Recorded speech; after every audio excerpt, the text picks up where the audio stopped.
Alors Joël Supéry, vous êtes auteur de plusieurs ouvrages sur les Vikings, notamment les Vikings en Gascogne. Alors qu'est-ce qui vous a amené à travailler sur cette problématique? Eh bien, en fait, quand je vivais en Gascogne, je me suis intéressé beaucoup à la chasse à la baleine et au Pays Basque. Et j'ai très vite remarqué que les Basques revendiquaient également avoir fréquenté l'Amérique avant Christophe Colomb. Or, la chasse et la baleine et la fréquentation de l'Amérique précolombienne étaient deux originalités qu'ils avaient en commun avec le monde scandinave. Et la question qui s'est posée naturellement, c'était de savoir est-ce que c'est un pur hasard ou est-ce qu'il y a eu contact et transmission entre les deux peuples. Et donc un jour, on a vécu à Cabreton et j'ai pu mener mon enquête. Et en réalité, quand j'ai commencé à chercher des traces du passage des Scandinaves en Gascogne, j'ai découvert que les textes décrivaient une installation des Vikings en Gascogne 70 ans avant la fondation de Normandie. Et ça a été une surprise, d'autant que quand on lit les ouvrages officiels qui évoquent cette période, personne n'en parle.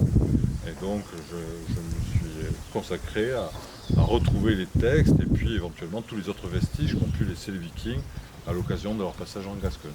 Alors justement, les Vikings ont quand même pillé la France, à Paris notamment, il y a eu ce siège, ils ont pillé la France, ils ont pillé des monastères. C'était juste des soudards qui venaient et qui repartaient, ou est-ce qu'ils ont laissé des traces civilisationnelles et un héritage particulier en France, et notamment en Gascogne? Alors l'image du pillard a été forgée au XIXe siècle et à partir de textes évidemment qui émanaient de l'Église à l'époque, mais en réalité si on veut comprendre quelque chose au phénomène viking, il faut se poser la question logistique. En général tout le monde élude la question logistique, mais il y avait des flottes qui comptaient énormément de navires, ça implique qu'il y ait eu des chantiers navals et un moyen de financement, et en réalité ce qu'on appelle les éconungs, les rois des mers, c'était des armateurs. Et ils ont dû organiser les invasions et pour cela ils ont dû créer des chantiers navals, financer cette opération et en fait les invasions vikings n'ont pas été le fait de pillards qui attaquaient au hasard. Il y a eu un clan de commerçants qui a créé des chantiers navals, qui a pris en main les invasions et qui a mené une guerre contre l'Empire franc, mais avec un objectif commercial bien clair qui était d'accéder au commerce méditerranéen. Et évidemment, on n'a jamais perçu cette dimension commerciale parce que traditionnellement en France, on étudie les Vikings au nord de la Loire et on ne sait pas ce qu'ils ont fait au sud de la Loire en Aquitaine. Or il se trouve que l'Aquitaine, c'est le chaînon manquant, c'est le point de passage entre l'Atlantique et la Méditerranée. Et c'est la vieille route de l'étang empruntée depuis le néolithique et puis l'âge du bronze, qui était le point de passage que vont utiliser les Vikings pour rejoindre la Méditerranée.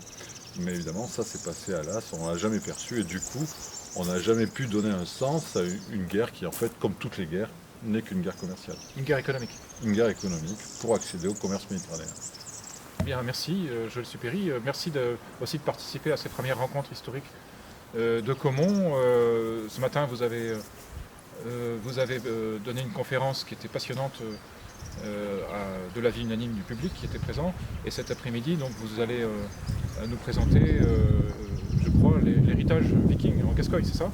Effectivement, ce matin, donc, nous avons repositionné la Gascogne dans le schéma des invasions vikings en Occident et expliqué pourquoi ils ont eu cet intérêt pour la Gascogne. On a dit donc que c'était l'attrait pour le monde méditerranéen et le raccourci gascon qui était important à leurs yeux. Et effectivement, d'après le texte, ils vont rester 150 ans en Gascogne, mais ils étaient déjà là avant et ils ne vont pas partir, ils vont rester et forcément, ils vont laisser des traces. On va retrouver ces traces. Alors, ils n'écrivaient pas grand-chose, mais c'était d'excellents artisans, donc on va retrouver des techniques artisanales. C'était des juristes efficaces et on va trouver des traditions juridiques venant du monde scandinave en Gascogne. Et en fait, beaucoup des originalités de la Gascogne par rapport au sud de la France et à la France en général sont, à mon avis, issues de cette présence scandinave, les cadets de Gascogne et puis beaucoup d'autres, le droit de Varec sur la côte ou les constructions à Klein. Tout ça, ce sont des vestiges du passage des hommes du Nord qui ont fortement marqué la société gasconne, effectivement, techniquement, juridiquement, mais aussi dans ses valeurs sociales, on va dire. Merci. Écoutez, bonne conférence alors cet après-midi. Merci Merci beaucoup. C'est moi qui vous